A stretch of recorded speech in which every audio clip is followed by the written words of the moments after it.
Hello students, আমি Moumita ma'am. আশা করি তোমরা সকলে খুব ভালো আছো। Welcome back to our channel.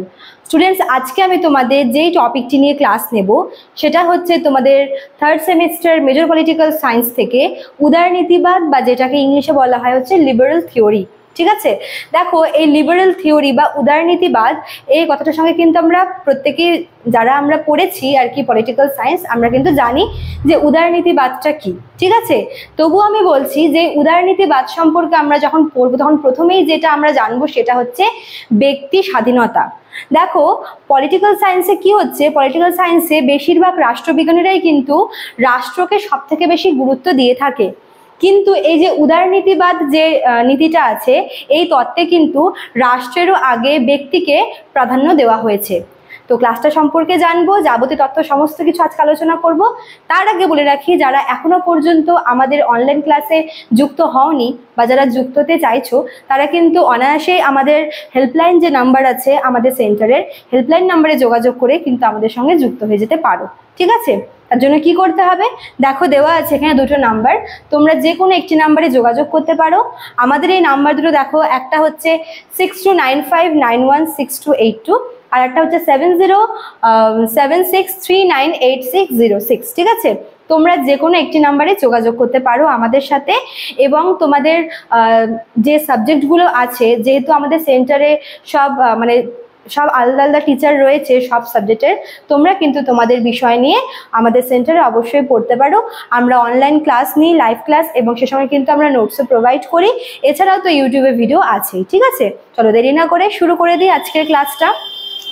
দেখো উদারনীতিবাদ বা লিবারেল থিওরি, শুরুতেই বললাম যে উদারনীতিবাদে হচ্ছে ব্যক্তি স্বাধীনতাকে প্রায়োরিটি দেওয়া হয়, রাষ্ট্রের আগে ব্যক্তিকে কিন্তু প্রাধান্য দেওয়া হচ্ছে। ঠিক আছে, এবার এই উদারনীতিবাদকেও কিন্তু আমরা অনেকগুলো ভাগে ভাগ করি, নয়া উদারনীতিবাদ, তারপর সাবেক উদারনীতিবাদ। ঠিক আছে, তো উদারনীতিবাদের যে মূল যে বিষয়বস্তুগুলো, যে কি টার্মসগুলো, সেগুলো দেখো আমি এখানে লিখেছি ইম্পর্টেন্টগুলো। তো প্রত্যেকটা পয়েন্ট আমি তোমাদের ধরে ধরে আলোচনা করব। ঠিক আছে, দেখো প্রথমে এক নম্বরে কি বলেছে, রাজনৈতিক সাম্য। দেখো উদারনীতিবাদের যে উদারনীতিবাদী যে দার্শনিকরা বা রাষ্ট্রবিজ্ঞানীরা রয়েছে তারা মনে করেন যে উদারনীতিবাদের একটি গুরুত্বপূর্ণ আর কি অঙ্গ বা গুরুত্বপূর্ণ অংশ হচ্ছে রাজনৈতিক সাম্য। রাজনৈতিক সাম্য মানে কি, যেখানে মনে করে যে রাজনৈতিকভাবে রাজনৈতিক দিক থেকে প্রত্যেক নাগরিকেরই সমান কিছু অধিকার রয়েছে, সমান কিছু কর্তব্য রয়েছে। তোমরা জানোই যে একটা রাষ্ট্রের প্রতি যেরকম নাগরিকের কিছু কর্তব্য রয়েছে, ঠিক তেমনই রাষ্ট্র কিন্তু নাগরিককে কিছু অধিকার দেয়, যেগুলোকে আমরা মৌলিক অধিকার বলে থাকি। তো এই যে এই সমস্ত মৌলিক অধিকারগুলি পাওয়ার ক্ষেত্রে কিন্তু প্রত্যেক নাগরিকেরই সমান অধিকার আছে। এছাড়া যেই সমস্ত মৌলিক কর্তব্যগুলো নাগরিকদের পালনীয় কর্তব্য বলে রয়েছে, সেই কর্তব্যগুলো পালনের ক্ষেত্রেও কিন্তু সাম্যতা রয়েছে। ঠিক আছে, কাজে রাজনৈতিক ক্ষেত্রে এছাড়াও মনে করো যে হচ্ছে এই যে প্রাপ্তবয়স্কদের যে ভোটাধিকারটা, ঠিক আছে, এটাও কিন্তু জাতি, ধর্ম, বর্ণ, লিঙ্গ নির্বিশেষে প্রত্যেকের সমান অধিকার আছে। তো রাজনৈতিক ক্ষেত্রে প্রত্যেক নাগরিকের, প্রত্যেক ব্যক্তির সমান অধিকার প্রতিষ্ঠা করার কথা বলা হয়েছে উদারনীতিবাদে। কাজে এখানেও কিন্তু আমরা দেখছি যে ব্যক্তিকে বিশেষ গুরুত্ব দেওয়া হচ্ছে রাষ্ট্রের থেকেও বেশি। ঠিক আছে, নেক্সট পয়েন্ট দেখো কি বলেছে, আইনের দৃষ্টিতে সমতা। দেখো এই যে আইনের দৃষ্টিতে সমতা, এটা কিন্তু আমরা সেকেন্ড সেমিস্টারে পড়েছিলাম। এটা হচ্ছে মৌলিক অধিকারের মধ্যে পড়ে, যেখানে আইনের চোখে প্রত্যেক নাগরিককে সমান মান্যতা দেওয়া হয়ে থাকে।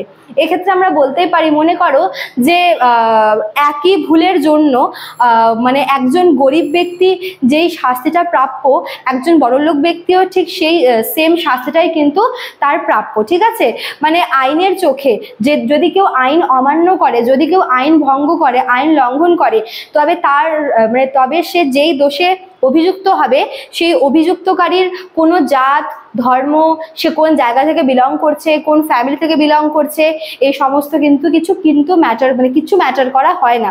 ঠিক আছে, আইনের চোখে প্রত্যেকটা ব্যক্তিকে সমানভাবে মান্যতা দেওয়া হয়ে থাকে এবং প্রত্যেককে সমানভাবে ট্রিট করা হয়ে থাকে। আচ্ছা, তারপর দেখো 3 নম্বরটা কি বলেছে, আন্তর্জাতিক শান্তি।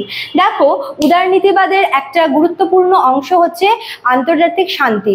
এই আন্তর্জাতিক শান্তি বলতে বলা হয়ে থাকে যখন মনে করো যে এক দেশ যখন আরেক দেশের সাথে সহযোগিতা করে বা যখন সে আর কি যে কোনো সমস্যার যখন আর কি খুব সুন্দর করে সমাধান বার করে, কোনো রকমের যুদ্ধ বা অস্ত্র প্রয়োগ করা ছাড়াও যদি আলাপ আলোচনার মাধ্যমে হচ্ছে শান্তি স্থাপন করা যায়, সেটা কিন্তু উদারনীতিবাদের বলা হয়েছে। যে এই সমস্ত মারামারি বলো বা লড়াই করা বা হচ্ছে একে অপরের বিরুদ্ধে অস্ত্র প্রয়োগ করা, এই সমস্ত কিছুতে কি হয়, মানুষেরই কিন্তু ক্ষতি হয়। ঠিক আছে, আর উদারনীতিবাদে যেহেতু মানুষকে গুরুত্ব দেওয়া হয়েছে, কাজেই বলা হয়ে থাকে যে এই সমস্ত জিনিসে মানুষের ক্ষয়ক্ষতির সম্ভাবনা থাকে, সেই সমস্ত জিনিসকে অ্যাভয়েড করাই উচিত। তার বদলে বরং পারস্পরিক সহযোগিতার মাধ্যমে, সহাবস্থানের মাধ্যমে যদি কোনো একটা বিষয়কে ট্যাকল করা যায়, এটা হচ্ছে বেশি ভালো হবে। ঠিক আছে, আচ্ছা, তারপর দেখো 4 নাম্বারটা কি বলেছে, সরকার পরিবর্তন। উদারনীতিবাদের আরো একটি গুরুত্বপূর্ণ অংশ হচ্ছে এখানে সাংবিধানিক পদ্ধতির মাধ্যমে, এবং এখানে বলতে পারো যে জনগণ ভোটের মানে জনগণের নির্বাচনের ভিত্তিতে কিন্তু সরকার পরিবর্তন করা যায়। মনে করো কোনো একটা সরকারের আমলে ভীষণ অরাজকতা হচ্ছে, ঠিক আছে, সেই সরকারের পারফরমেন্সে জনতা খুশি হচ্ছে না, সেক্ষেত্রে কিন্তু জনগণের হাতে ক্ষমতা আছে যে তারা সাংবিধানিক পদ্ধতিতে তারা ভোটের মাধ্যমে কিন্তু জনগণ চাইলে সরকারকে পরিবর্তন করতে পারে। এখানেও দেখো ব্যক্তির স্বার্থকেই কিন্তু প্রথম প্রায়োরিটি দেওয়া হচ্ছে, কেননা উদারনীতিবাদে বলা হয়ে থাকে সরকার হচ্ছে মানুষের জন্য। সেই মানুষ যদি কোনো কারণে হচ্ছে মনক্ষুণ্ণ করে বা যদি জনতা কোনো কারণে আর কি খুশি না থাকে, তবে সেই সরকারের কিন্তু অবশ্যই পদত্যাগ করা প্রয়োজন। ঠিক আছে, আচ্ছা, আর লাস্ট দেখো কি বলেছে, বহুদলীয় ব্যবস্থা। দেখো যদি কোনো দেশে বা কোনো রাজ্যে যদি একদলীয় ব্যবস্থা থাকে, সেক্ষেত্রে কি হচ্ছে মানে তার অপোজিশন কোনো কিন্তু পার্টি থাকলেও থাকতে পারে, পার্টি তার বিপরীত ভাবনা চিন্তা বহনকারী ব্যক্তি থাকলেও থাকতে পারে। ঠিক আছে, এবার যেহেতু একদলীয় ব্যবস্থা রয়েছে, সেক্ষেত্রে সেই দলের বিরুদ্ধে যদি কোনো রকমের কোনো কমপ্লেন থেকেও থাকে, তাহলেও কিন্তু ওই পার্টিকুলার দলই কিন্তু ক্ষমতায় রয়ে থাকে। ঠিক আছে, ক্ষমতায় থাকে। তো এবার যদি বহুদলীয় ব্যবস্থা থাকে, তবে কিন্তু আমরা দেখতে পাই যে যখন বহুদলীয় ব্যবস্থার সিস্টেমটা থাকে, সেখানে বিভিন্ন দলের বিভিন্ন আর কি ওপিনিয়ন থাকে, প্রত্যেকে বিভিন্ন আলাদা আলাদা পথে কাজ করে, আলাদা আলাদা ভাবে কাজ করে এবং জনগণের সেবা করে। এবং এই বহুদলীয় ব্যবস্থাটা কিন্তু উদারনৈতিক মতবাদের বা উদারনৈতিক থিওরির একটা খুব ইম্পর্টেন্ট অংশ বলা যায়। তো মেন যে কি টার্মসগুলো আছে লিবারেল থিওরির, আমি তোমাদের সঙ্গে আলোচনা করে দিলাম। আশা করি পয়েন্টগুলো তোমরা বুঝতে পেরেছো, তোমাদের কোনো অসুবিধা হয়নি। ভালো লাগলে অবশ্যই লাইক, কমেন্ট করবে, শেয়ার করবে। দেখা হচ্ছে নেক্সট ক্লাসে। Thank you.